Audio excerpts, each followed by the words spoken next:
We all want to believe that each job we take is a golden opportunity, but sometimes this experience gets sidetracked by the boss's take on things. It can look and feel something like this. Look, I know that this is your first day and you don't really know how things work around here, so I will tell you. You have no brain.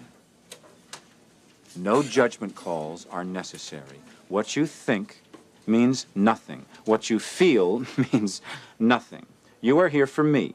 You are here to protect my interests. So how do you deal with a situation like this? You slug him. That's what you do, because that's what you want to do. How do you take the wheel if you find yourself as the big boss? Susan Steinbrecher, author and leadership consultant, has tips on handling all of this.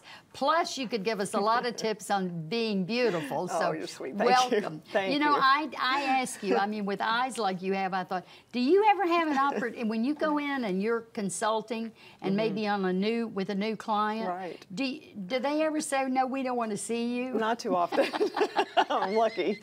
Okay, I want to ask you, this is the key to me. Okay. This whole thing is the key. What is the difference between boss and leader? Oh, good point. That's not kind of what's the difference between what I call management and leader, right? You know, so the leader is the person who's more inspirational. They actually build engagement. They want to connect with their people. They recognize that in order to motivate them to do their very best work.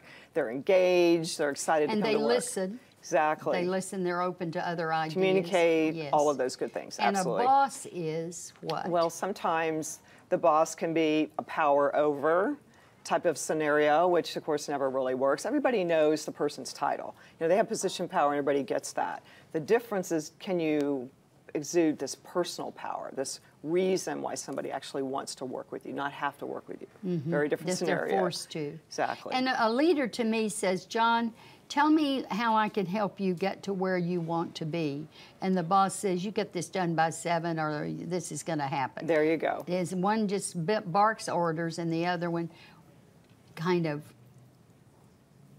guides you into it. Yeah, it's developing a coach, a mentor, somebody who really has your back, someone who wants you to be just as successful as you want to be. That's the difference. Have you ever had a woman boss? Oh, yes. Tell me, or is there a difference, do you think, between women and men? You know, as sometimes. Far as emotional, or do you think there is? I think sometimes, I will tell you sometimes, because I coach a lot of female executives, I think sometimes they've worked so hard to make it, so to speak, and climb the ladder, that they've had to take on a lot of bravado, and they sometimes forget their femininity, and that actually works for them. The femininity does work for them. It can, it absolutely can. Where they sometimes think people will take advantage of it, right. Or so they have to prove that they don't use it, perhaps. Right, and there's a balance in everything. It's not one or the other, it's an and. Your book, Heart-Centered Leadership, and it's Lead Well, Live Well. Yes. Tell me how you got to be so smart you can show other people how to do it. Well, thank you for that.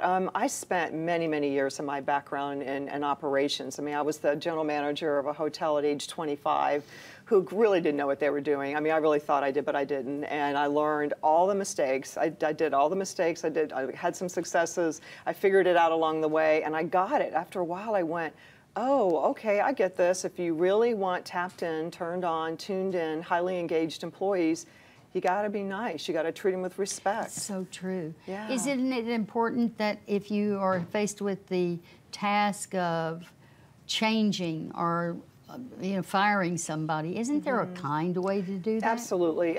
Firing should never be a situation where it's personal or where it's about judgment. It's really about, this is just not a match anymore. You have certain skills, ability, and knowledge, and that's fantastic. It doesn't match this particular position, but you can do that with respect and with kindness. Absolutely. Kindness. It's not. It should never be a beating up. It should never be a power over. It should never be angry. It should be about, how can I help you be successful in your next role? This role just doesn't fit. You are at the top of your profession as a coach, as a mentor, as in many areas. What if you had to give up? in order to get there? You know, I don't know if I've had to give up a lot. I mean, I've certainly put in a lot of hours. I mean, to say the least, I've put in a lot of hours and a lot of time and dedication. But I feel like there's a balance in everything, and that's one of the things that we even write about in this book. Is, you know, how do you take really good care of yourself so that you can take care of others, right? Because because you believe that's really your purpose. Yes. Is taking care of the others, Yeah. and when you do that, you like yourself. Yeah, I mean, I think, to me, one of my biggest purposes in life is to see what can I do to help other people develop to be the very best they can be. And if I'm doing that, then I feel like I'm fulfilling my purpose. And I, in exchange, get a huge reward out of that. And you know what? A lot of people turn to you to travel that journey and help you guide them and lead them. Yes. We're glad you're here today. Thank you. I love I'm this. excited. I want you to be sure to check out Susan's book. It's called Heart-Centered Leadership.